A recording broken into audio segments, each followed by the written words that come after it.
For more, we're joined by Brian Becker, National Director of the Answer Coalition. Thanks for joining us. Thank you. Brian, what are the challenges with the implementation of the partial demilitarization of the Idlib province? Well, since this war began in 2011, it's never been simply a war between the Syrian government and armed gangs that the Syrian government characterizes as armed terrorist organization. There's always been an international factor. In fact, perhaps the dominant factor, the dominant characteristic of the Syria war is the fact that there are so many international players. Initially, Turkey, along with the United States and Saudi Arabia and Qatar, were supporting armed insurgent terrorist organizations that were trying to overthrow the Assad government. The Russian government finally came in, intervened, I'd say decisively changed the relationship of forces.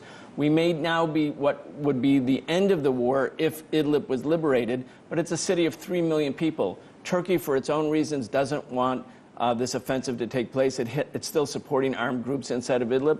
Russia is afraid that the United States is looking for a pretext to intervene. So we have international players. Idlib is a complicated story. This may be a peaceful way or a semi-peaceful way to end this conflict. Well, peace is always good, but the agreement between Russia and Turkey is expected to be discussed with the Syrian government in the upcoming days.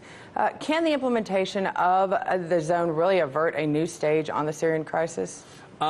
I threw out my crystal ball on election night 2016, so I don't really know with certainty. But I would say this.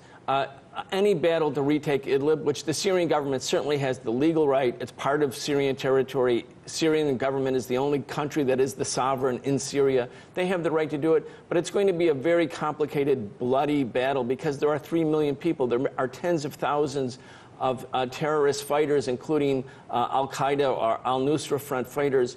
And at the same time, Turkey is supporting armed militias inside the city. Then you have the Turkish-Kurd conflict. It's very, very complicated. If there was a way to avert a military retaking of Idlib, if, in other words, this de-escalation zone could lead eventually to the liberation of Idlib from the terrorist hold, that would be a good thing because we'd avoid such terrible carnage.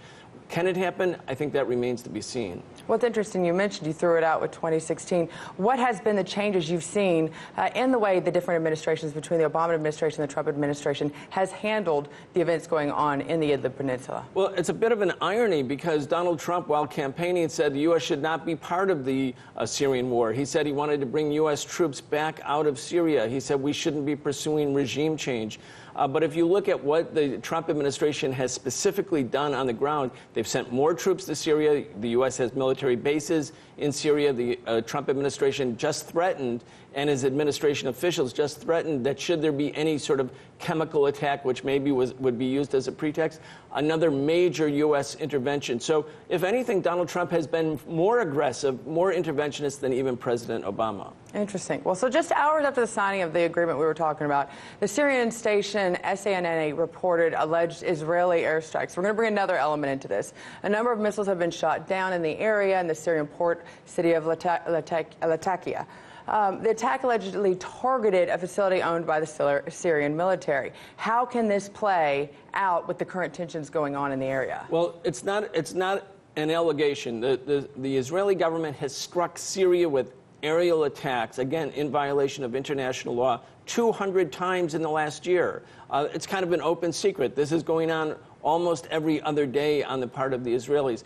The Israelis are also assisting armed terrorist fighters, including ISIS and al-Qaeda fighters, treating them and also providing military support for them. These are also not now secrets.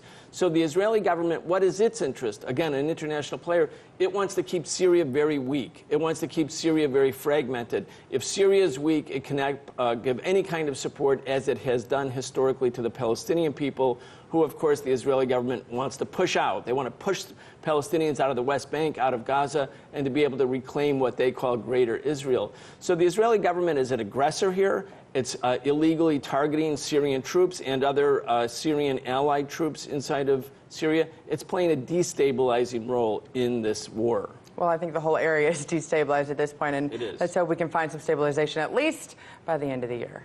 Highly unlikely, though. Hey YouTube, thanks for checking out our channel. We hope you enjoyed the video. We have tons of content for you just like this. For more of RT America's one-of-a-kind news and analysis, be sure to subscribe and never stop questioning more.